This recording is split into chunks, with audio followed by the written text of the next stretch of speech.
Bon, alors, tout d'abord, il faut savoir qu'il n'y a pas vraiment de profil type, tant au niveau des victimes qu'au niveau des auteurs. Toutes les couches de la société peuvent être touchées par la problématique des violences. Et nous avons fait le choix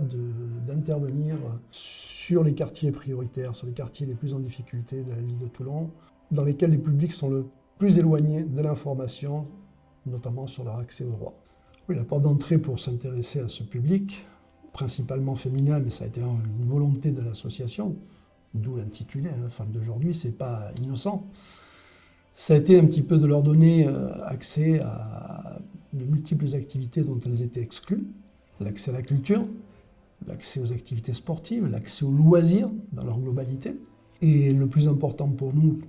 c'est quelque chose qu'on a noté au fil du temps, ça a été l'accès à l'information, justement, pour pouvoir accéder à toutes ces activités, pour pouvoir connaître leurs droits et accéder à leurs droits. Nous avons développé au fil des années de nombreux ateliers d'alphabétisation sur plusieurs secteurs de la ville, puisqu'on intervient aussi bien sur les quartiers ouest que sur les quartiers est, que sur le centre ancien de Toulon. Et ces ateliers ont permis justement à ce public de se familiariser avec la langue, donc d'avoir une approche de l'information plus pointue, plus précise, et savoir ce qu'on pouvait leur proposer, ce que ça peut leur amener dans leur quotidien,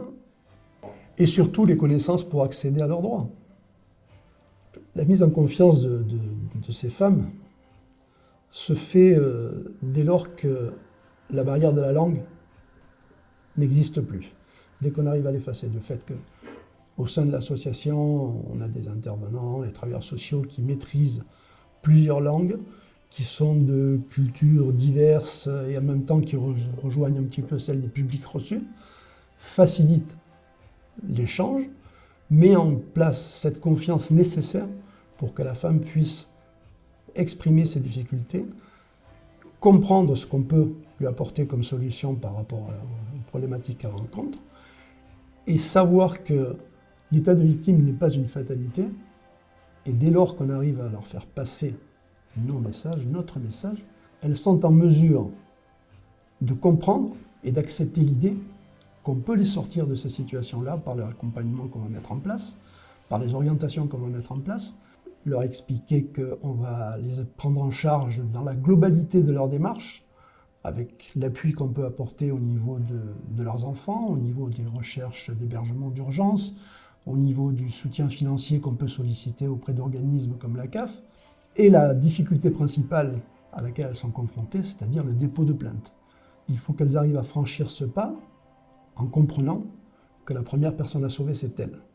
Non pas l'auteur de violence, parce que bien souvent c'est le cas. Elles sont prêtes à entamer les démarches, elles sont prêtes à demander de l'aide, mais en essayant, malgré tout, dans de nombreux cas, de ne pas trop impliquer directement l'auteur de violence, ne pas le mettre trop en difficulté vis-à-vis de la loi.